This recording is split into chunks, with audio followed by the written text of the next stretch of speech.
All right, so guys, welcome to the first ever Real Talks with the Hood Foodie.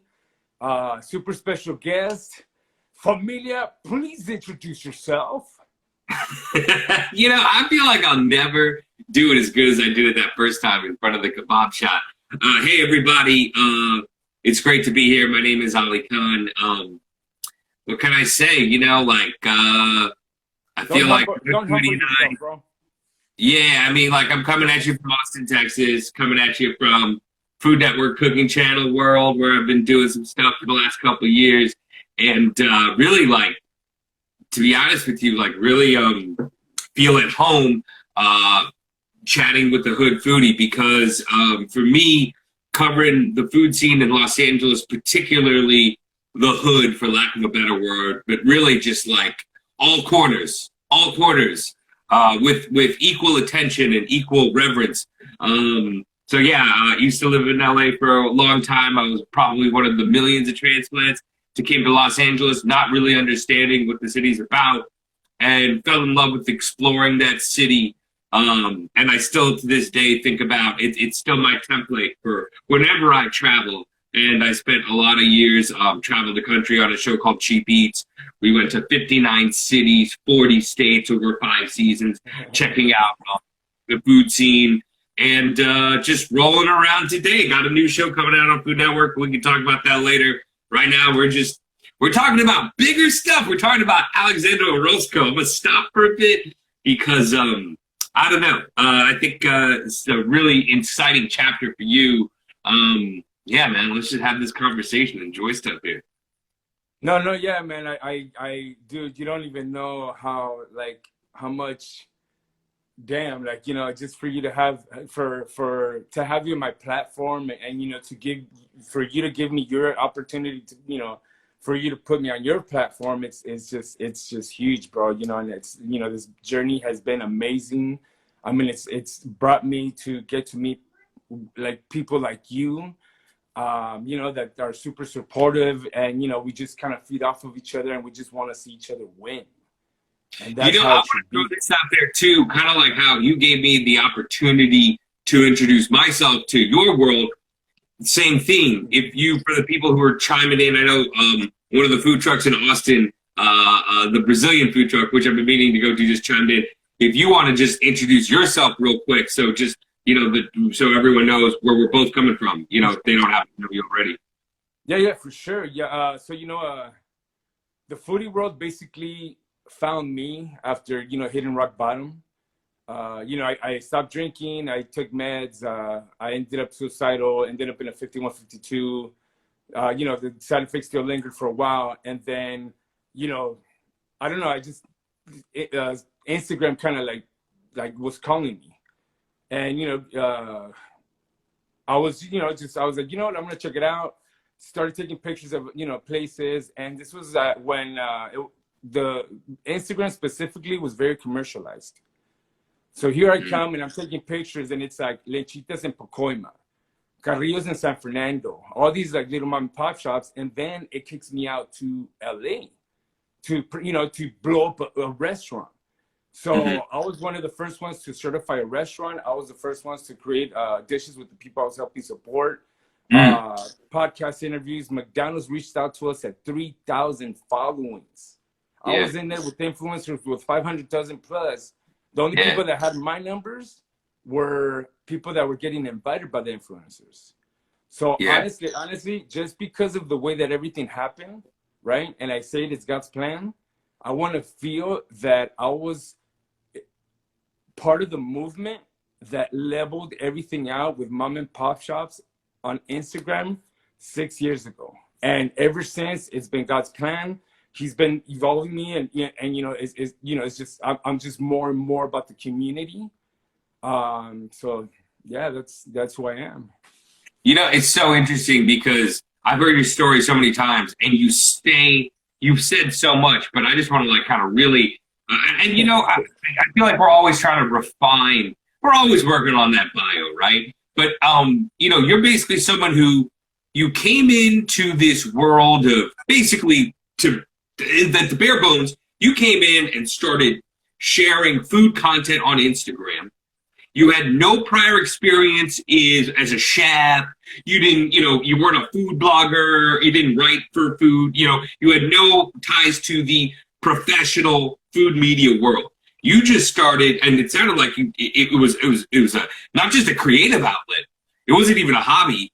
It was a source of healing, right? Because Exactly, you exactly. were doing whatever you were doing, but personally you had all these struggles, and at the apex of the struggles, the basement floor, if you will, you started using Instagram to post about restaurants in the hood, and that marked a huge turning point in your life, personally. Not knowing what I was doing. Like, I think it was the first podcast that was like, you do understand what you're doing, right? I'm like, no.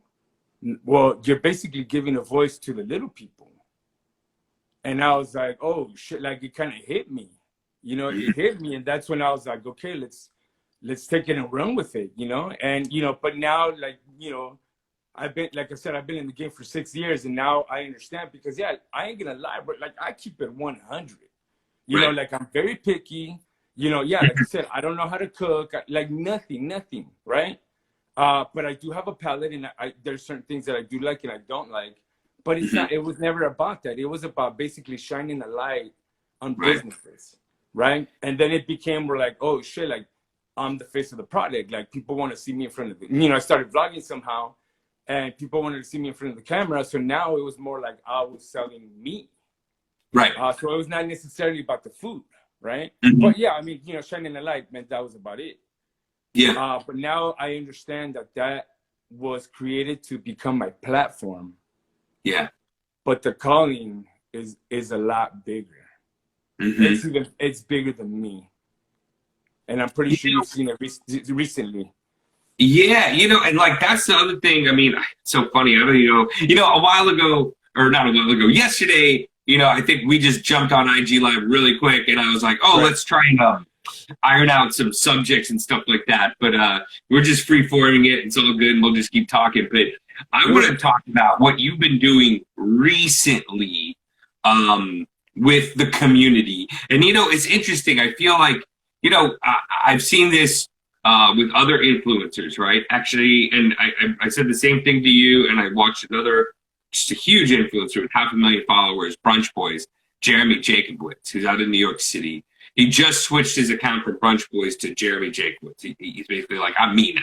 I'm not Brunch. Like, this is, stopped being Brunch a long time ago. And I feel like you're a very similar path, because, like, I mean, the Hood Foodie, it's like, we all, in this, like, we evolve. You know what I mean? Like, life is about change, growing. Life is about growing. Not changing, but growing, evolving, moving forward.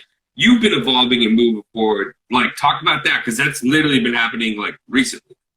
Dude, like I said, it's crazy. Like I'm always gonna preach that it's God's plan, because I've never really done anything. I don't feel like I've ever done anything. It's just been putting itself together. But just recently, I connected with the Hood Santa, who has opened my heart even more. And it started with what he does in Long Beach. Like this guy gets like his community and the surrounding communities, and they just obviously Christmas time is his time, but it's just crazy how much they can collect and give back. And and actually I've known him for a minute. It's just that there was no connection, and one time there was a live and we connected, and I was so amazed at what he was doing. I was like, dude, how can I help? And he's like, collect toys. Started my first toy drive. Then the filming of Rolling with the Hoodfoodie with you as him as a special guest, and we visited Mexicanas in Long Beach. That same day, I was up like at fucking like 3 o'clock in the morning. He hits me up and he's like, bro, like we need to help this guy. And I'm like, who? And he sends me the video of Molitos in Long Beach, and Oscar basically pleading for help in the community. And I was like, what's up, dog? What do you need me to do? And he was like, let's repost him. Done. Reposted him. I think on my side, it was like 204 shares. And then, but just imagine how it trickles, right? And yeah, through my side, like, there's Julia. She's a server that works here at a local shop, More Than Waffles in Encino. And she's Uh-huh. always been like, she sees that I'm trying to help out the community and things like that. And she's always like, oh, you got to get with this person. You got to get with that person. She's like, you gotta repost Andrew Grew. And I was like, why not? So I did. And that's how I got in contact with Andrew. And he was like, thank you. I'm like, cool. And then, you know, the whole thing with Molitos happened. And he, you know, I guess he was trying to, Julia felt like, I was being bombarded because I was basically getting bombarded. So she felt that, and she reached out to Andrew. And then he was trying to get in contact with the restaurant. Then he hit me up and he's like, hey, just let Oscar know that we're going to be delivering a $10,000 check for him later in the day. So I was like, dude, like, I need to meet this dude. Like I'm going to be, like, I want to meet this, you know, Andrew. So he shows up, and yeah, man, he ended up raising $15,000. Wow. And yeah, that was that, you know, yeah. I mean, we were part of that as well. You know, and then, you know, by the next day, you know, KTLA, like all the media that you can think of was there. So we were part of that. Yeah. Right now, bro, I'm sorry, this is crazy, but like I had COVID and I went to my nearest center. Wait, you have it right now? No, I had COVID like about a month ago and a half ago. Okay. So when they were wheeling me out, I was like, hey, you know what? Don't forget to name Thehoodfoodie, because I'm gonna come back, and I'm gonna come back and I'm gonna take care of you guys. Just like you took care of me, I'm gonna come back and I'm gonna take care of you guys. Right. So then, you know, I'm like, oh shit, like how am I gonna do this? I was already in talks with certain vendors. McDonald's hits me up, bro. And they're like, do you know anybody in the front line, any frontline workers? Yeah, I do.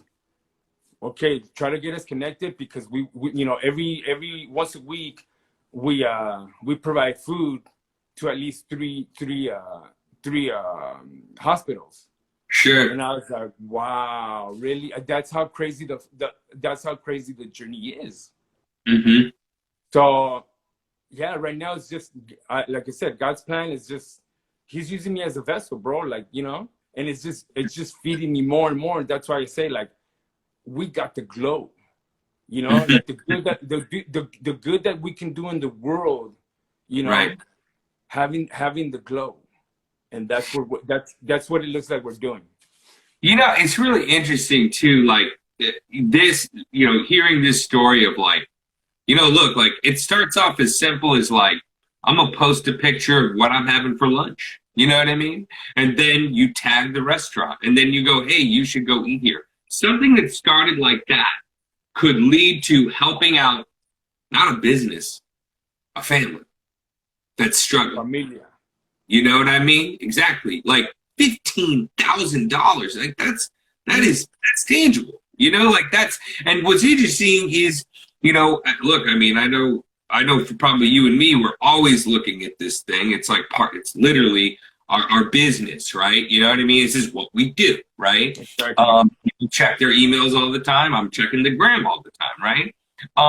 Another thing that's popped up on social media that equates to this kind of philanthropy of helping people out, Barstool Sports. And they're up to, I think it's like 30 million. I mean, it's insane how much money Dave Portnoy, Barstool Sports has been generating. And what's interesting is hearing your story, seeing the fact that there's an entity, Barstool Sports, that frankly started off talking about sports, has generated $30 million or whatever that number is now, in a time where there is so much negativity. You know what I mean? So much negativity. Like, I mean, of course, there's COVID. You know what I mean? And there's, it's like biblical. There's famine, there's war, pestilence, all that stuff. And there's also just like so much, let's be honest, like general disdain for each other, man. You know what I mean? There is so much doom scroll. We are in the era of doom scroll. But in that era of doom scroll, $15,000, you know? And like 6 years ago when you started this, I mean, no one could predict COVID, but think about, again, what you can do with this platform and the conduit for it. And I feel like all of this really became you really being you. You know, I mean, a credit to your success, right, is, look, I mean, And in this world of Instagram and followers, it's amazing because you can have people that may not have had any kind of quote celebrity from other platforms. Like I'm a movie star, I'm a TV star, I'm a rock star, right? That's what kind of ran through half of the 20th century and the 21st century. But now you have social media, and you have these essentially rock stars of social media, and you talk about them, and it became a thing because you can go look at this number. What's interesting about you and me is, in the world of social media stars, our numbers are, I mean, certainly not insignificant, but the number alone isn't what is important about us. Oh no, I've never looked at that. Right? Is like what you can do with not even, I mean, look, 18, I'll tell you, 18,000 followers, nothing, and that's what you're at, I think, right? Nothing Like to see. 17.7 to be in specifics.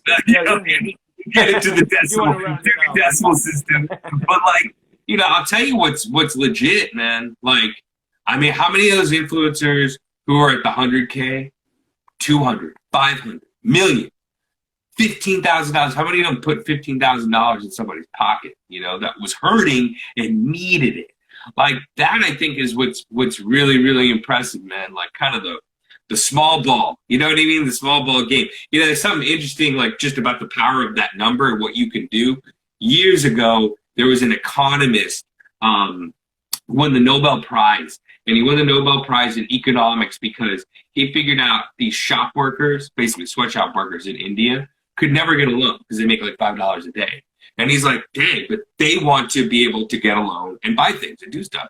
So he was like, let's make loans for people with no money. And he changed an economic system that basically said they could never get a loan and then, you know, basically buy into stuff.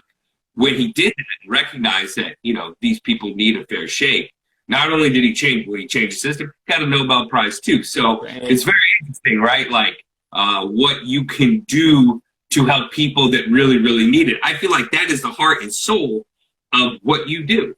You know, you recognize a world that needs like comeuppance, that needs attention, that needs love. You know what I mean? Like you show people love. You know, you always talk about familia, meaning everyone's a member of the family. It's interesting. And you know, I know like you're talking about being Alexander Orozco more than the Hood Foodie. I want to jump in with this. You explained something interesting to me the other day. I think it's really, really fascinating, and I love people to hear about it. Tell me about your name, Alexander Orozco. I'm gonna go on a pretty easy limb here. Not the worst limb. I'm gonna assume you're Latino. But if you want to just explain to me, I mean, Alexander Orozco, not Alejandro, not Alex, not Leo, which was my nickname in Spanish class back in the day. Tell me about that. Explain to me Alexander Orozco and not Alejandro Orozco. Well, you know what? He definitely had a rough upbringing. I think it was coded with the Hood Foodie because, you know, like you said, I mean, like you mentioned, like it did help me medicate.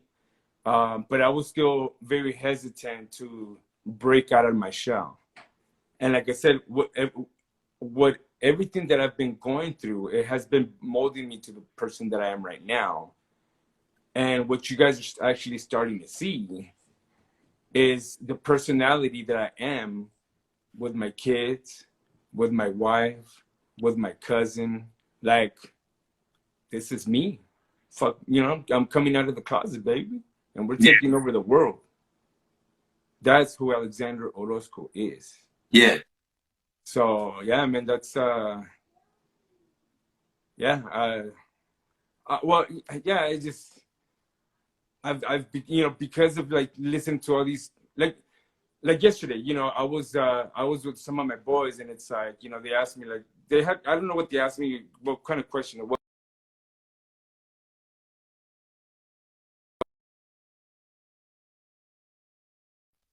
Am I good? Sorry about that. Yeah, you're back. You're back. Yeah, there was you know, something that was asked, and I was like, you know, I think, you know, about foodies, and I was like, see, but that's the thing. I'm out here, and I'm creating relationships. I'm not just coming to your restaurant, wham bam, thank you, man. No. Yeah. You know, once I started working myself, once I started loving myself, you know, I got like this Zen aura, and I can feel, I can taste, you know, I can sense. And that's why, you know, you see me, you know, having meetings a lot. And it's because I don't want you to collaborate with, I mean, I'm not looking for the numbers. Bro, I've been in the game for 6 years. I have 17.7 followings. My peers, they're like over 100,000. Sure. I can care less about the followings. You know what it is? It's just doing what you love. That makes you rich. I can have nothing in my pocket. I feel like this is something to really, really hit home for you and what you do, and the difference between, you know, it's so it just seems unfair to boil it down to with your account, but with what you're doing with your time with Instagram. You know, I feel like, just to answer it, you're doing it. What you're doing is helping people. You know what I mean? And what's interesting is you came to this path when you yourself needed help. You know, like you got to this point where, I mean, I feel like I'll just beat the drum over and over again. You struggled with mental illness. Yes. You found ways to self-medicate. You found you went and sought out, like, quote, traditional or mainstream medicine, mainstream help for your mental illness. And in the process of recovering, you found a way to express yourself, create something that's positive and impactful. And basically, you help yourself by helping other people. And that's the difference. The Hood Foodie, it's like when you were showing off a spot, it's not just because the taco's really good. You know, it's not just about something, frankly, as selfish as like how good this food is, you know, but, you know, a place that is good, and it's good because of the people who work here, and it's good because of where you are. And I think underneath it all, the fact that you know, you've said this earlier, and I think just for people who maybe aren't familiar with Los Angeles, like, you know, Pacoima is not the part of LA County or the greater Los Angeles area that goes on the postcard, you know? And that's a reflection of like how we as a society look at everything, right? We equate wealth with greatness. All right. Well, let's just jump into this, man. Like, you know, I feel like, you know, like, especially what you've been up to lately. You know, can you just tell me more about the Hood Santa? You know, I'll say this. One of the really, really interesting things about watching your work, right? And I'll be honest, like, and I know the food's always legit, but it's the people you showcase, right? Two people I want to like talk about, ask you about, if you want to just tell me about them. Tell us about the Hood Santa. Because that's, first of all, that's a brilliant, brilliant, brilliant name. Like, I hope they copyright that. Get to the trademark office, right? Well, no, that's what I'm saying. Like, Hood Santa. Just imagine me, right? Like, I mean, I heard it, like, you know, because like I said, he's been in the game for like about 10 years. So, you know, I've heard of him for a while. And the whole thing, like, imagine how I felt, like, oh shit, like, imagine if like the Hood Santa and the Hood Foodie joined forces, and look at where we're at now. So his name is Tito Rodriguez, also known as the Hood Santa, and he has a nonprofit organization called the Local Hearts Foundation, and that's basically his bread and butter. And yeah, man, he's selfless. I mean, that basically sums it up. He's selfless. That's who the Hood Santa is, and he inspired many, including me.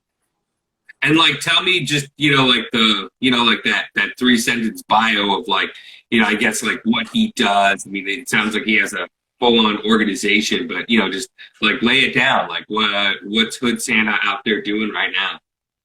Oh, so he's, you know, like, you know, this past Christmas, I mean, they collected so many toys, food, turkeys, blankets. And I'm talking about, dude, just imagine, like me, like, you know, he inspired me to do a toy drive, and shit, I was able to get a shitload of toys, right? Just in one day. And, you know, and the little advertisement that we had. This dude brings all of Long Beach, bro, all of Long Beach. So imagine how much the contributions are. He gives them away to everybody in Long Beach and the surrounding cities. He just give away. He raffled off like 2 or 3 cars, and one of them, it was like it was a raffle, right? And it's like, depending on what you got, it was 150 balls, and depending on where the ball, like what ball you got, that's how much you paid for the car, bro. So if you got one ball, the number 1 ball, you pay $1.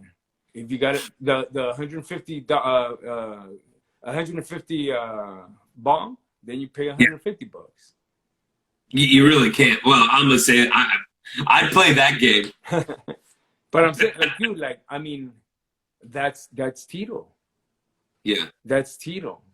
And he he has a music background.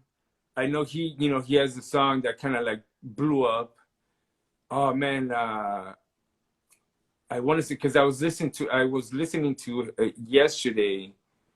But I'll tag it, and I'll mention it in the caption. But yeah, man, he just gives so much, man, and he's just selfless. And obviously, like, kind of like the same story where, Eran Travieso, he was a troublemaker in the beginning, right? And then something happened to him that just the 360.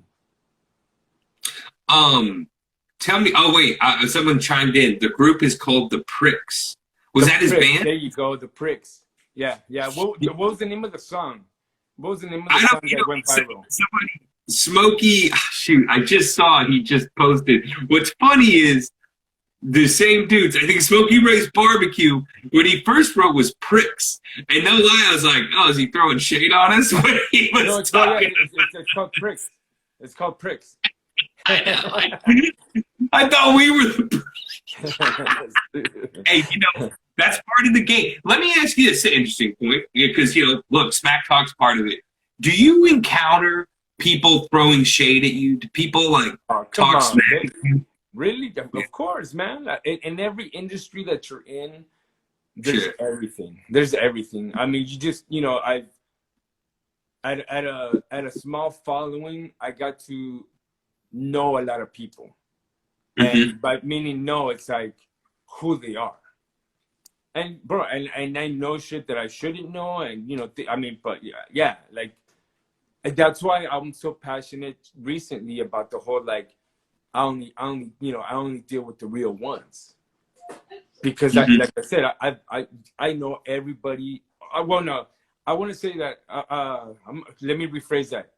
I know almost every LA foodie out there. Like they've had to gone through me for something or whatever. Like if it was a meetup or whatever. So I know all the biggest names. I know all the little names and everything in between.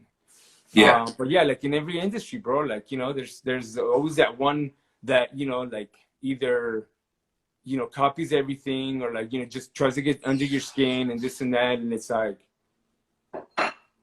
just do you, zone it out. Why are you gonna worry about that shit? Yeah, like, and that comes with the whole Zen. Like, you start, like I said, once you get to that point where you're in that Zen zone, like, I don't know, maybe it's a part of growing up. Also, like, I just, before I would just get so bothered by it, but then it's like, why? Like, I'm so, like, I don't need anything. I'm full of life. Yeah. You do you, I'll do me, boo. Yeah.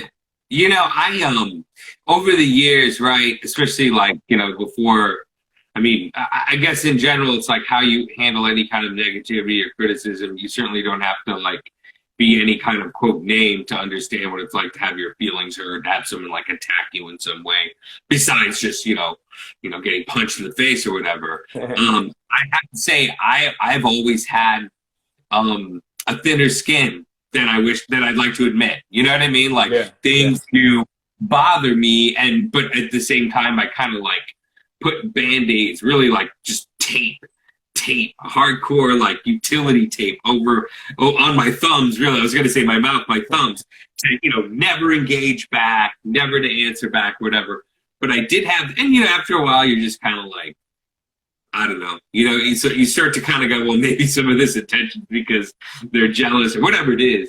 But I had this one recently that was just gutting, like just really vicious, and sadly, it was on a political slant, which is a whole other conversation in and of itself.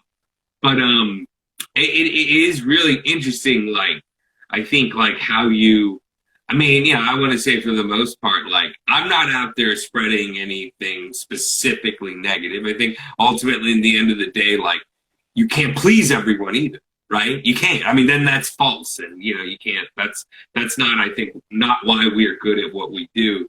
And it's a weird thing, man. Like some of this stuff, like it's. I mean, I'm very happy none of it's like landed like quote on my family, because people can be pretty cruel up this thing, Yeah, but no, yeah. I mean, I get it, bro. Like I said, I mean, it's yeah. I mean, it's just it's cancer. It's basically cancer, and you just yeah. I mean, I've learned at a very young following, I was just like, you know what, because I was bringing people together. I mean, the first restaurant that I helped support in LA, dude, I was bringing like now like my peers are like big names, and it was like I was like I was bringing all these people that I didn't even like I was bringing in big names, and we blew that that restaurant up. But what was the restaurant? What was the first restaurant you posted, you shared? Actually, I'd rather not say it because unfortunately, we had to part ways. I just didn't believe, like I said, I only deal with the real ones. Yeah. So, I don't want to give them the promo that they don't deserve. What's I mean, this is almost an unfair question, but maybe I like first because that's better than best, but what's one of the restaurants you featured that just kind of sticks in your mind as one of just a very memorable one, like first one that kind of comes to your head? Like if someone's like, oh, Hood Foodie, what do you do? And he goes, I show love, you know what I mean? And you show love to restaurants. What's one of the restaurants that just kind of pops in? I mean, you know what? Honestly, there's a local one that we always go religiously to, which is Salsas and Beer. They have 2 locations. They have one in North Hollywood, but I feel more of a home environment here. I believe it's the city of Lake Balboa. They're on White Oak and Van Noen, and it's just that's been, I think, one of the Mexican restaurants that I would go to if it's not home. Oh yeah. Yeah. But I'm all about that, bro. Like I talk about it all the time. Like, it's like I'm all about like memorable dishes. Like if I don't remember it, I mean it's because it was not meant for my palate. But the ones that I can like I can think like I'm eating it at like as if it was just yesterday. Those are memorable dishes. And like I've told some of the businesses, it's like, you know what, like I ain't gonna lie, like I really don't revisit a lot of restaurants, but it's like, I mean, if I'm there multiple times, it's because it takes me back to my childhood or something. It triggers something. So we got an interesting question, and I mean, I'll just ask it. What's the criteria for why you choose to put the spotlight on a restaurant? And literally the question was, what is it about the restaurant that makes you want to show them the love? Just has to feel right. But at the same time, it's timing, like because I ain't gonna lie. I mean, I've had multiple people reach out to me, right? But it's kind of like I'm not perfect. I'm human, I'm super disorganized and this and that, but I just feel I just do what feels right. There's not necessarily a criteria because I'm not like, oh yeah, you gotta fit this. No, it's not about that. It's just like Right. it's the timing, it's how I'm feeling that day. Like, what do I feel? Like okay, like maybe I want some fried chicken today. Like, oh, I'm gonna hit up my boy so and so. Like, Right. like it's just it's just at the moment and whatever feels right. So I know a lot of restaurants have hit me up. I'm extremely busy. I wish I can get to you guys as soon as Yeah. possible, but Yeah. I also got to understand that even Superman couldn't be at all places at one time. Yeah. I'm I, human. I feel like it's interesting, like for guys like us who I think put something out there that's, more than just trying to be like a machine. You know what I Correct. mean? Um, it's like there's people like this, and maybe it's because it feels like home. It's like a dish that feels like home. You know what I mean? Like we're Instagram people that feel like we're your friend. You know what I mean? And not just Exactly. some thing on a pedestal or something like there's like the Kardashian-y thing, and hey, that's what they do, that's their game, whatever. But I have found, like, as someone who's just like from one Instagram content creator to another, because when I started all this stuff, Instagram was like tantamount to like really to TV, literally. I feel like when you get those likes, when you feel like there's resonance of your post, because let's be honest, you put a post out there, you get a bunch of likes, you're like, boom, I did it. I feel like it's whenever I post, and it's just like more in kind of the moment. You know what I mean? It's not like, okay, next week I'm gonna hit up blah blah blah. You know what I mean? Or yeah, it's sometimes like, and I kind of do this more on Twitter more because I'm just like, I don't care. I mean, Twitter, it's like you can't just tweet once a day. It doesn't work that way. You have to do a lot more. You got to keep lobbing, hit it.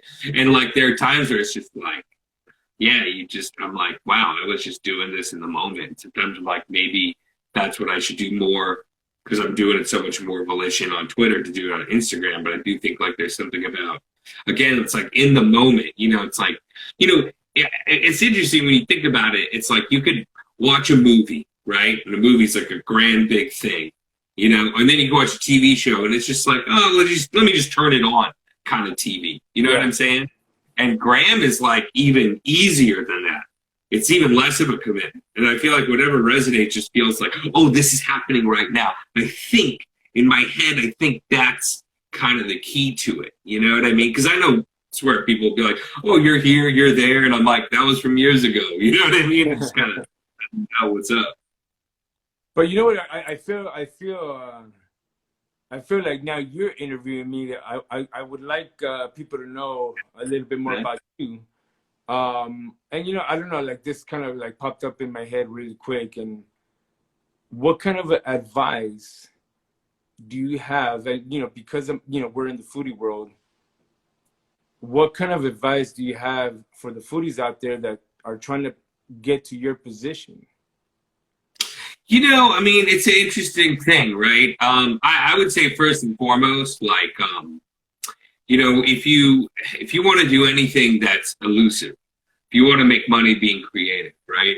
I think it's important to understand how the business works and how you can empower yourself, right? And I'd almost say, like, what's interesting is for someone like myself, I'm 43, and I didn't grow up with any kind of technology. And when I started, when I finally made my break into TV, I never valued social media, including YouTube, as much as I value television.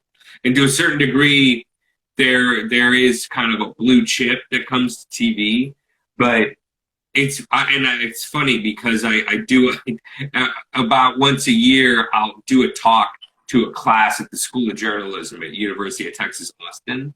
And they're basically, the whole thing was, oh, you're on TV, tell us about your career. And I'm like, okay, I'll talk about what I did, but what I did doesn't pertain to you now.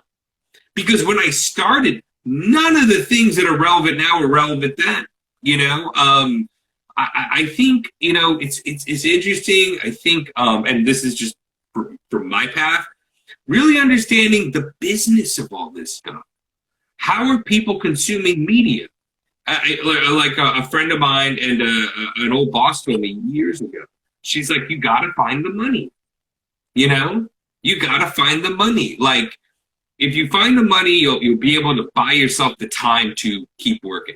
You know, I also think too, in my opinion, it helps to have your network. It's something that got into my head in 2019, and quite honestly, that is why I'm here right now. This is Exactly. why I'm here right now. It's all about networking. Yeah, and you know, networking is a constant, but then when you find your network, do you know what I'm saying? Yeah. Networking's like checking the emails, responding to people, knocking on doors. But then finding the people that you really vibe with, that share your genuine passions. At least that's me. No, now, there's other people I out mean, it there, works for me too. Yeah, perfect. you know, Yeah. there's other people out there who approach this in a different way. And what's so funny is, like, you see this thing where we all cross food Instagrammers, right? But within that overlap are people like all over the spot. You know, it's funny, you said something earlier. You go, oh, I feel like you've been interviewing me. One of the things I loved about doing a show like Cheap Eats was, and it wouldn't always make the cut of the show, but what we would do is before we would shoot, I would do a Skype or a FaceTime and interview the chef or owner, whomever we were going to feature in the segment, and get their whole story.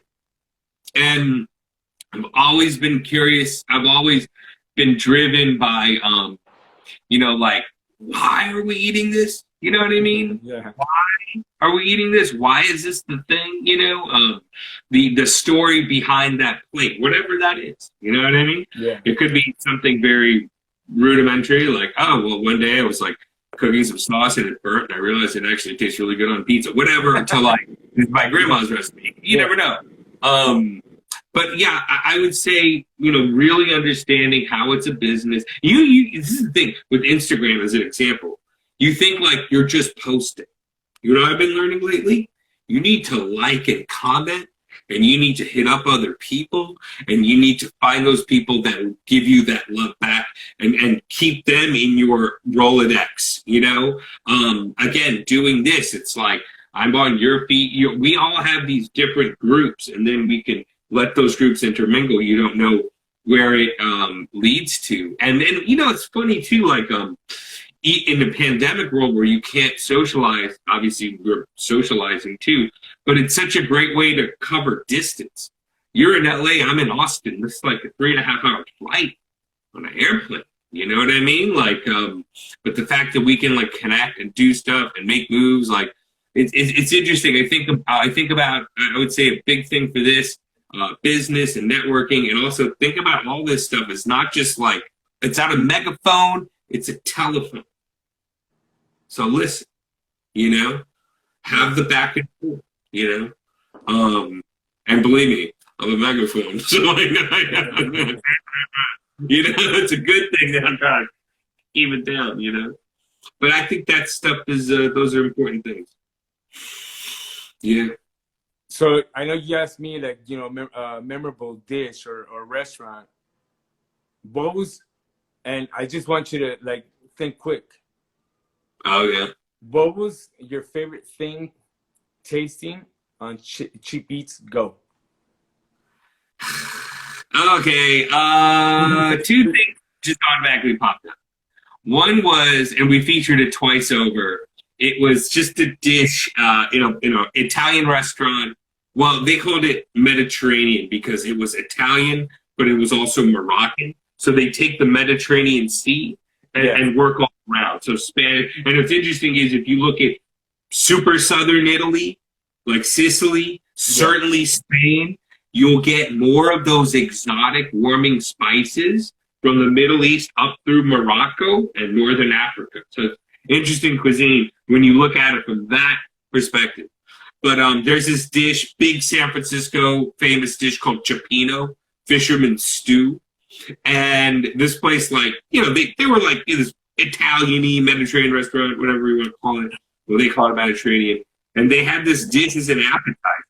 And cioppino is like, typically it's this giant bowl with fish, mussels, shrimp, like a nice white wine garlic broth, maybe studded with tomatoes. And then you get the bread and you eat it, right? And like back in the day, certainly if you're by the sea, like San Francisco, you can eat this stuff. But we all know, and to a certain degree, if you know anything about food, you know that seafood, good seafood's expensive, right? Yeah. So what these guys did is they made the same dish, but rather than give you a big bowl and charge you like $25, because it's a lot, you know, proteins, animal proteins are expensive. They made something that features the sauce. So what the guy did is it was a small bowl with this bread, but the sauce was like this thicker, rich broth called, and he used a French mother sauce kind of called a velouté. And he made all the stock, the fish stock, from breaking down the fish, you know what I mean? And boiling the bones and basically bringing a lot of flavor. And I think what was brilliant about his dish was the same reason why curries, braises, sopas are so like soul food, you know, is the flavor isn't just in the hunk of meat, but it's in the broth, in the juice, and then how you scoop that up. And I think that is true if you think about even luxurious food like sushi. The rice is how you relish the flavor of the fish. When you take that piece of naan or tortilla and you run it through a guisada or a bit of curry, you're tasting that meat in a different form. And this guy did it with this, you know, a typically more expensive shellfish dish. And what he did is, and this is the truth about cooking, is he did all this stuff that if you had to cook at home, you'd be like, I'd rather spend $20 on a hunk of tuna than 6 hours doing all this work. But that's what he does. He's a chef. He's cooking all the time. I always thought, because part of me with food was LA introduced me to great street food. But let's remember, Los Angeles is a world-class city with a ton of money and the opportunity to showcase, you know, culinary arts at the highest degree. You want to throw down and spend money in LA? Of course you can. You can eat so well high and low. But so I say all that because I'm always enamored when you can go and basically taste technique that normally would be $100 to $300 a person, but for less. You know, I mean, for me, it was always value. You know, that's the funny thing with cheap eats is like the hook is, oh, it's $35 for the day. But the truth is hang on, dude. If you had to make this at home, do you know how hard it would be? You know what I mean? Like it's all relative. Yeah. And to be honest, like, you know, sometimes, you know, people will get at me about the show, like, we wouldn't factor in gratuity and tip. And it's like, well, if we did, then you would see even less food on the plate. You know, you got to like recognize the bargain off the menu price, right? But, you know, it's always going to be to a certain degree expensive. So you have to understand, you never get something for nothing. You know what I mean? And I think for me, the truth of it is I would rather pay for labor than ingredient. I can go pay for ingredient. You know what I mean? I can go to Whole Foods and buy a steak. That's not actually that hard to cook. You know what I mean? So that one sticks out. And then, yeah, I don't know. It was another place too that did I hate hot dogs. I freaking hate hot dogs.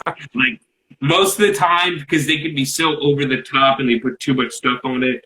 And we went to this place that did a chili dog pizza, which on paper sounds like just a bad idea. What's that? Chili dog pizza? Yeah, so you know well, this is true and not true. Well, no, it is true. So there's a thing called a Coney Island dog, and it's a hot dog with chili on it. The irony is the Coney Island dog is not from Coney Island, New York. It's in Detroit. Now, people in Coney Island, New York would be like, what are you talking about? But it just goes from back in the day when if you called something by a certain name, like New York, people would be like, oh, it's got to be good. Just saying. You know what I mean? It was just more back in advertisement, like come in, bring in the people, and yeah, okay.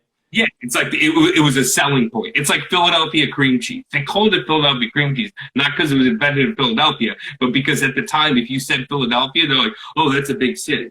You know what I mean? It was like back when Sears catalog was the Amazon. So anyways, Detroit, chili dog pizza, I'm like, this is not good. It was a wood-fired pizza. The guy literally got the very, very, very best hot dogs you could imagine. Snappy, natural casing, whatever. Yeah. And then the pizza sauce was chili. And then this is what's a real trip.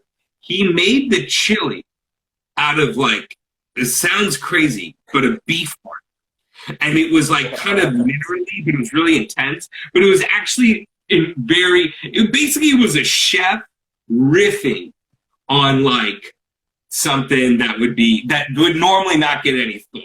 You know what I'm saying? Yeah.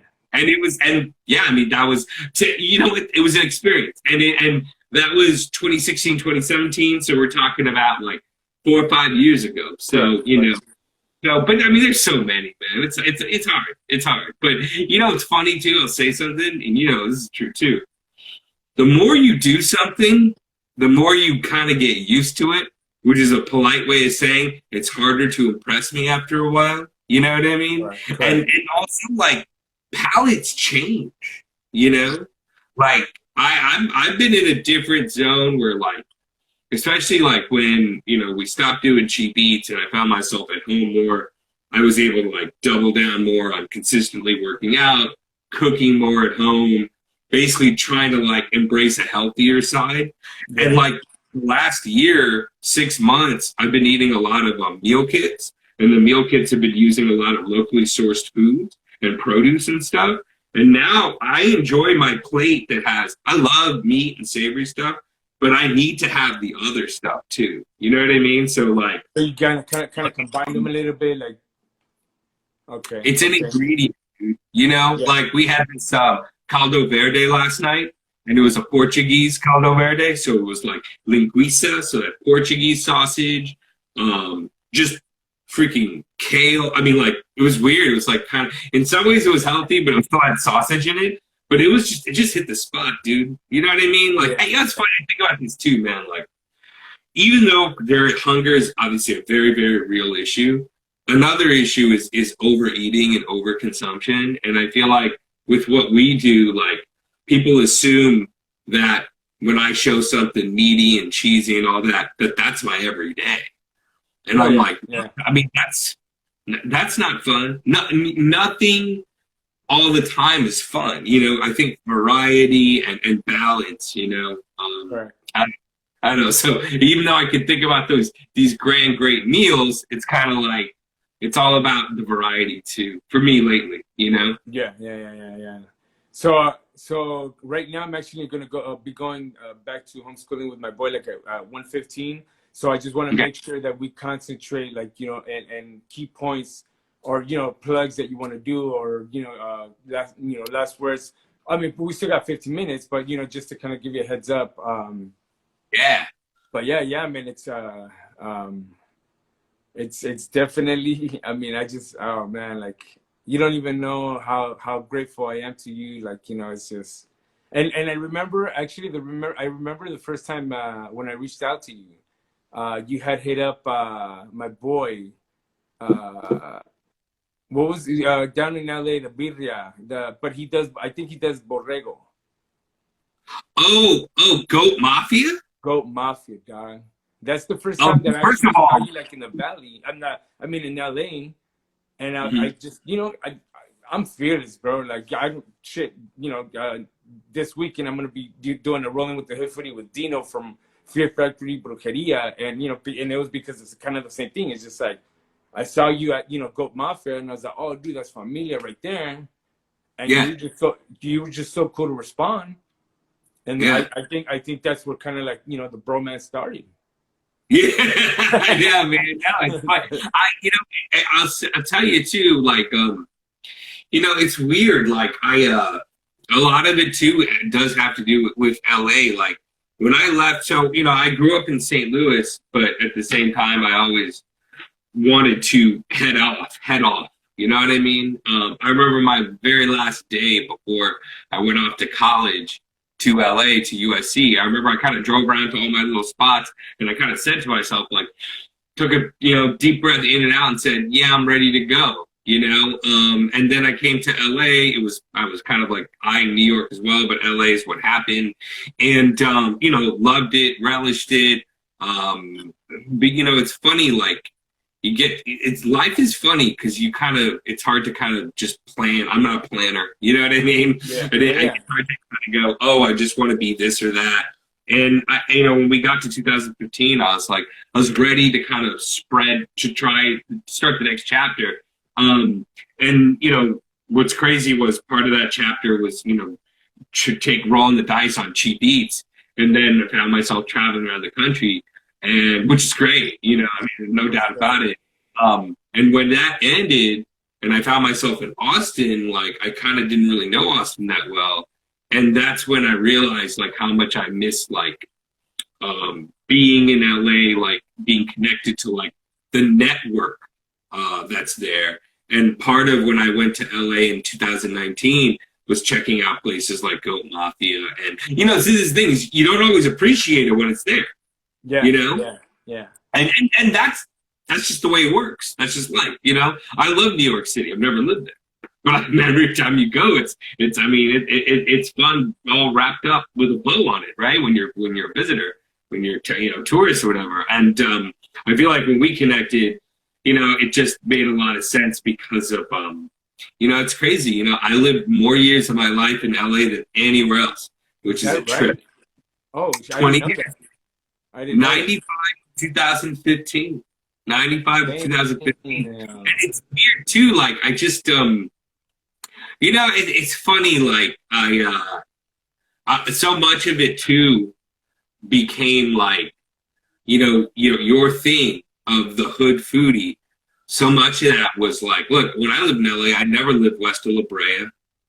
You know, when we moved to downtown in 2009, like I loved it. I was like, this is what I always want. I came to LA wanting it to be like that urban experience like Chicago or New York. Yeah. I wasn't like, oh, I want to be at the beach every day. Maybe later, but not, you know what I mean? I'm like, I don't really care, whatever. Yeah, I mean, like connecting with you. And what's funny is even like, you know, I was going to bring this up too, like Driscoll Kid, like, you know, it's a pretty special place. I don't know. I mean, it's a big world out there, but I do love just the diversity, you know, like, I don't know, man. I'm a nostalgic guy, you know, I get nostalgic about it, you know, it's funny that you appreciate things from afar too. I don't know. No, and it's weird because actually he had called me earlier today, bro. And now you're mentioning him, and he was like, hey man, like, you know, you think like next month, you know, like me, you and Ali, we can link up and we can go to, you know, support this little spot. I'm like, dude, you do know that he lives in Texas, right? So we would have to go to him. Yeah. But you know, I love, and see, that's another thing of like the Hood Foodie cause, bro. Like, I love to bring people together. Yeah. And for you to just, you know, be so excited to you know, want to meet or just interact with, you know, the Driscoll Kid, the Hood Santa, like, you know, it fills me too, bro, because, you know, I feel like we're putting together like this super team of just real people, man. And imagine what we can do with that, man. Yeah. Yeah. I mean, the possibilities are endless. You get just nothing but positive energy. Yeah. You know, imagine how much, you know, we can. Yeah, it's part of the Hood Foodie cause, man.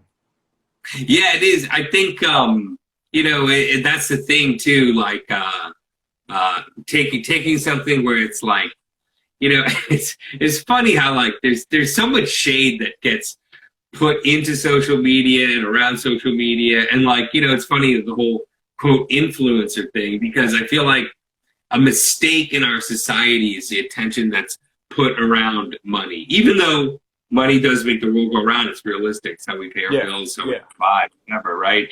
But you know, like what else you can do with an audience? You know what I mean? What else you can do with an audience besides sell a product? You know, like how can you support a community? You know, and you know what's interesting is like when I think about food TV, I do think about some of the best shows I've ever seen have been about putting a light on something and telling stories that need to be told.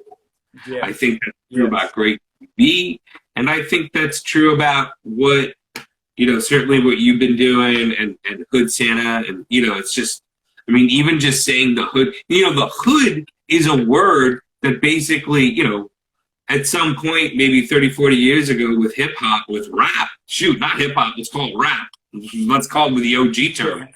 Was what, you know, that's when you turn the hood from something you looked at with disdain to something with kind of reverence, you know? And the other thing too is like, why should we look down upon people who, first of all, like, who maybe just make less, you know what I mean? You know, and I think have a different lifestyle. yeah, you know, well, that's, and the other, yeah, it's, and what's, yeah, it's funny. It's like, you know, yeah, and, you know, it's so interesting. You figure all the other things underneath all that stuff of like, oh, make money and get out of the hood. Well, what if you stayed in the hood and made the hood better? You know what I mean? That's why I'm a huge believer that you never forget where you come from. And I you know, people, hundreds of people tell me like, oh yeah, you know, like just don't forget. I'm like, never. I mean, you know, I showcase, you know, Leon, Guanajuato, where I grew up. You know, I showcase I represent the San Fernando Valley 818. My mom was, you know, Mexicali, so like I always go back. Like I never forget. Like the people that have helped me, I've never forgotten. Yeah, yeah. And, you know, No, and I felt the same way. Like in a weird kind of my own analogy, like. You know, we used to go to baseball games a ton, and I grew up in St. Louis in the '80s when it was like it's like being a Lakers fan in the '80s in LA. Like the Cardinals in the '80s in St. Louis was like the team or whatever, right? And I remember being at Dodger Stadium, people would be like, why don't you just, you know, rep LA, be a Dodger since you live here? And I was like, well, I can't let go of that. You know what I mean? I think that's something important. Like, don't let go of the past. Like, be who you want to be, but you know, I don't know. I don't forget. You know what I mean? I wouldn't want to. It doesn't work my way. Yeah. And that's why I say you're a real one, bro. So unfortunately, I'm gonna have to get going. Time? What's up? Cool. Do you want to plug anything in? Do you want to any last motivating words out there to all your foodie family? You know what? I'll just say this. Like, I think we all know it. This weekend, if you can, go out and grab yourself a meal to go, carry out, delivery, whatever is safe. Support a restaurant that you love. If you can do it, it would just, you know what? It's funny. It's like sometimes like, yeah, even buying a $5 cup of coffee, it supports, you know, it helps someone pay their bills, and it's for the better, you know. Think about it like that. Think about when you're spending money in a business that you're down for, you're supporting your overall community. I think people need it. Shameless plug, but I'll do it anyways. February 22nd, Monday nights for the next 10 weeks, you can catch me on Spring Baking Championship on Food Network. That's 9 p.m., 8 Central, 9 p.m. West Coast, East Coast, whatever. Yeah, and it's funny, there's a little pilot that I did that is going to be airing soon, I think on Cooking Channel, maybe Food Network as well. A show with Sonny Anderson that I got to be a part of too, called My Fave, Your Fave, where we talk smack on whatever our favorite food is. But yeah, you know, and local no chains. Yeah, you know, I mean, hey, I just say this: do what you love, eat what you love. I'm partial to In-N-Out Burger myself sometimes, but I do have a new burger crush lately. But yeah, I mean, I'm getting distracted. You got to go. Spring Baking Championship, Monday nights, February 22nd, starting February 22nd, 9 p.m. 8 Central. That's it. That's what I got. Thank you to my boy, Ali Khan, worldwide superstar. So make sure you guys come out, support, and tell them that the hood foodie sent you. Works every time. Works every time. I love you, Familia. Thank you, man.